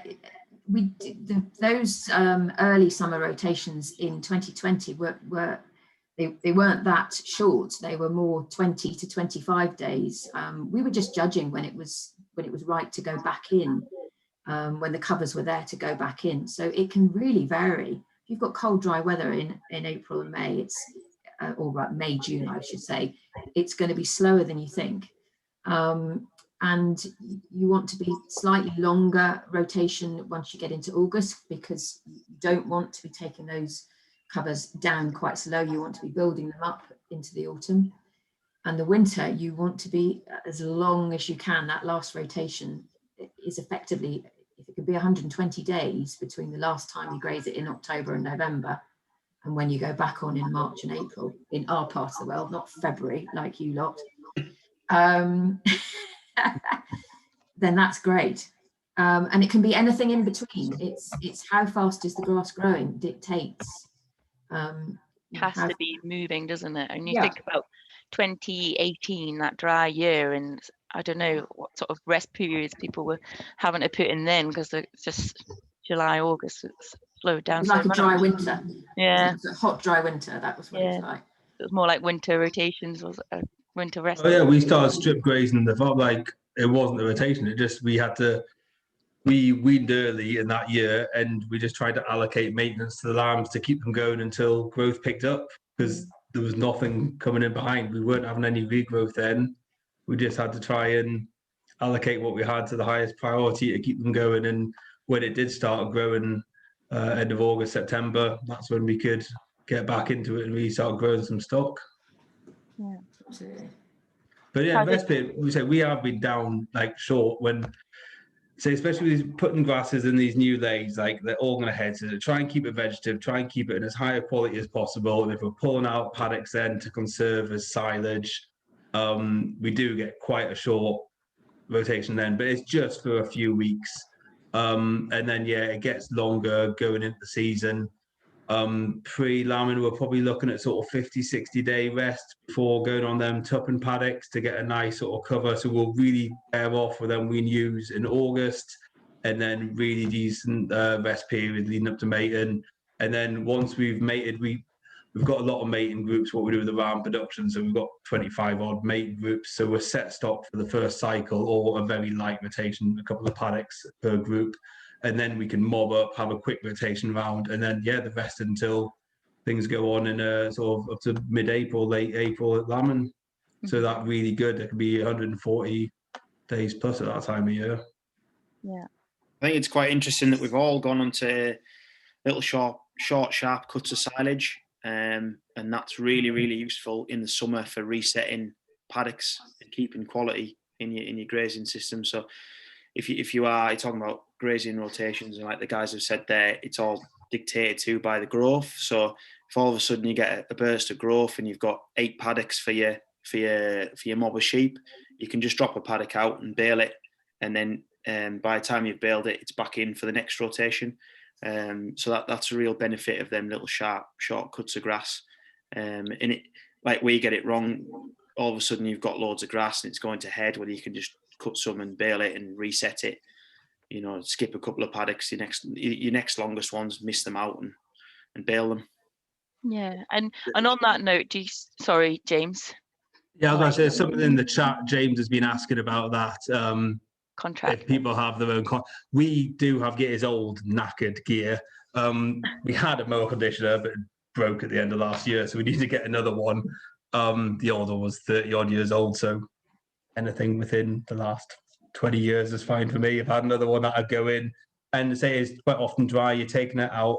We're not looking at really thick, dense swards that we're cutting, so we just go to a mower conditioner. You're generally in the next day, if we cut in the afternoon, we'll be in the next morning taking that out. So you don't need a big window for drying. We don't ted it or anything. We just cut and bale. We have a baler and a wrapper, and just need to get a mower now because the last one's in bits. I think also people think you can't get real good quality silage unless it's early in the season. That's not true. You know, I've made my best silage was cut on the 1st of September this year, and because of just the state it was in, this lovely vegetative state, became surplus, and we put it in a bag. It was brilliant. That was my first cut this year in September. We didn't have any excess growth until then. Oh, there you go. Panic a little bit when but there got enough in the end. But yeah, it was just when there was excess, and this year it was September before we could start pulling off the rotation. God, that's amazing. Talking about our previous discussion, this is a good question about managing in times of drought. Has anybody found that rotational grazing, has anybody measured soil organic matter or looked at like water infiltration, or seen that the grass is more resilient to drought conditions? You mentioned a bit with herbal lays, but just under rotational grazing generally, what are your thoughts there? That's probably our biggest regret, is probably not taking a lot of samples when we started in like 2013 of organic matters, infiltration rates, because our farm is definitely more free draining than it was. We did some tests and trials for the ONB tests and trials for this Elm scheme recently, and the worm counts that we got was like 40 per wormhole, which is like double the standard amount, and the other farms that were trialed. And we just believe that's that rest period, you know, going on, and then what doesn't get grazed gets trampled in, they get fed and get moved on. So we've definitely seen visual impacts on the farm that's improved, and we could never have gone out grazing in the next 2 or 3 weeks before we started rotational grazing. A lot of that, I think, is the rest periods. Yeah. Drought is not nearly as big of a factor in our part of the world as it is for these guys. I'd like to know, is there a correlation between molehills and worms? Because we are a hell of a molehills. So that must mean a hell of a worms, don't you think? Must mean, yeah. It's got to be good. We've got loads of moles as well, so yeah. Yeah, okay. It's interesting talking about the soil, the casts from the worms and stuff. Like the amount of casts you see from worms now on these paddocks, like it's just ridiculous. There's like not got a spade in the ground for a year or two. I used to go counting them, but I don't know. I keep getting told a grazing gimp and to put the shovel down, so I've not been out. But we've got someone that's quite good at catching the moles. But some paddocks he's caught 40, 50 moles like in one field. What used to be a field. You're not paying him per mole. No, per hour now, so it's quite handy because. Right, I've got 13 questions to answer, so I'm going to do a quick fire round. So this one's for you, James. What type of wire tape do you use for your electric fencing, and what is your stocking density per acre when rotating? Is that answerable? So the semi-permanent stuff we're putting in with high tensile, I think it's 2.4, or like polywire on reels. The stuff that we're putting in the metal isn't any reels. We're just insulator either end with a little tensioner, and stock and density, it varies. So we can be a bit flexible. We'll generally mob up to 250 with twins. So this year, say the 10-hectare paddock they were running on, they even had the cattle going behind them for 2 rotations. Then actually the sheep got pulled off, so that would be 250 on 10 hectares plus 40 cattle going behind for a couple of rotations. I think just the sheep that were needing about 85 kilograms of dry matter growth without the cattle going in behind. But there was a very high residual when they went in. The cattle were too old to get that down, and then once they were pulled off, it was just a sheep left on that rotation. But what's that, 25 hectares? So yeah, work that out per acre. Quite a few. Fantastic, thank you. What's the electric fencing system on the back of your quad called, James? We don't have one on the back of the quad, but you can get a wrapper for the back, or Kiwi Tech do a really good one on the front that tensions if you want to be full bells and whistles.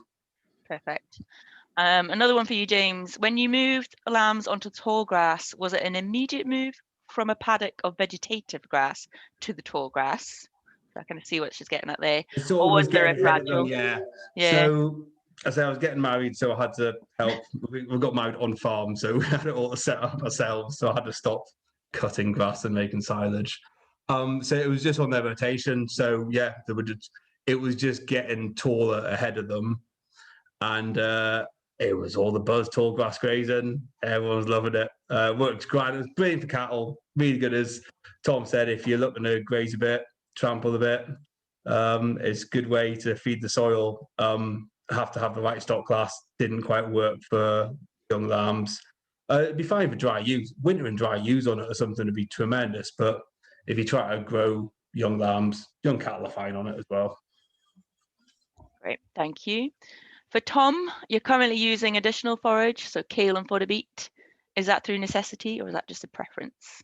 Yeah, currently with the stocking rates we've got, though we have reduced sheep numbers this winter, so yeah, it's like we can't grow enough grass to graze everything all year round. We put about 100 cattle inside, maybe about 150 inside, and keep about 100 outside, and then 30 cows outside. The stock class we've got aren't particularly well suited to being outside, so we're probably going to keep more cows and less trading cattle, and use probably more bale grazing if we've got the right stock class. So yeah, we just grow forage crops as a means to feed stuff through winter. So yeah. Great, thank you. And Tom, would you go back to using any fertilizer, nitrogen, early season, perhaps before clover kicks in? Or do you have enough quality grass? Sorry. Up until this year, we've always gone round in the spring, and it mainly where we've got decent cover with urea. We use about, in all terms, I'm using about 20 or 30 kilos of urea an acre. That's a product, just to get it going in March maybe. And that, for me, like Kalina touched on earlier on, fertilizer in the spring and the autumn is a great tool. Just a little bit, for what you gain then, it's a great spend, so that's the only time we'll use it is spring and autumn. Perfect, thank you. All right, for this one, raise your hand if you want to answer it. Do you have a problem with wireworm when you're reseeding? Does anyone have a problem? Raise your hand if you have a problem. Okay, that's that one answered. Thank you. Has anybody looked at the impact of rotational grazing on soil, other than NP and K? So any other soil quality? We've talked a little bit about the worms, organic matter, anything else? Got organic matter from tests years ago, not sort of redone them. I know, Paul, your prices on here, we're doing some stuff with ADAS, looking at the benefits of diversity on these lays, and they're all rotated. Yeah, fantastic. Thank you. See in the future. We're doing well. We've got 6 questions. When Tom says he gets it wrong, how does he address it? Does he feed some concentrates, or what does he do when he gets it wrong? Just panic. Just massively panic. Great advice. You ring your mentor. Put the kettle on, and then it depends on what we've got. Like you say, tools in the box. We've got fertilizer, concentrate. 2018, we're on a really dry farm, so we grow a lot of grass in the autumn. If we can grow a bit early spring, but we often get dry. We get a lot of wind in April, and into May we can soon dry out. So quite often, if it's dry, we'll sell some stock. We've got trading stock on the farm. That was part of the reason why we reduced the sheep numbers and went into trading cattle, was so we could offload stock if we got really dry. 2018, we got really, really dry. And a guy that I worked for in New Zealand was over at the time, and he said, right, let's draft some lambs off and sell them. So we rang the auctioneer and we sold 300 store lambs in June, little lambs. And I thought it was a bit soon, but it worked out well in the end. We got some silage and we got through winter. So I guess it's just being vigilant and making a decision, and yeah, stripping the emotion out of it as to what you always do. It's a situation, especially like 2018 with how dry it was. What we've never been that dry before, so we had to look at it and say, right, what's the best option now going forward? Fantastic. Thank Our you. trading stock's a good thing to have as well. It's one reason we're sort of looking at a few more cattle, because that is something we can offload. Because the minute we've got 1,000 lambs, we've got rid on back fat scan. We've just started 2 new breeds, so there's a lot of animals we can't get rid of on farm. So having that trading stock there that you can, if you get into a drought and a bit of difficulties, pretty handy. Yeah. Okay, thank you. All right. And anyone who would like to volunteer for this one, is anyone having blood tests done for mineral levels to see if they need to supplement? Blood tests, nodding your head. Yeah. Yeah, we have done in the past. Yeah, soil, forage and bloods, yeah, follow them All through. help. Yeah. I did have a great picture, Poppy, which I didn't put up, which would have just been hilarious, where I was encouraged to take urine samples from ewes to do mineral analysis. And that involved prolapse harnesses and Tesco's carrier bags and waiting. And I have got some good pics of it. It was hilarious. And it was useful? Give you useful results? What happened? Yeah, no, it was at the time, and it was a few years ago now. Yeah, it gave us the answer we wanted, and we supplemented accordingly. But You do see the some process was hilarious. We've seen some quick results. I know it was Robin Fleming was asking early on about the sodium. One of the trials we're putting sodium on, like you saw quite an instant raise in the forage and in the blood levels, but it wasn't sustained that long on the pasture. But you're seeing some of these things, if you're addressing things from the ground up, they are sort of related in the animals. Yeah.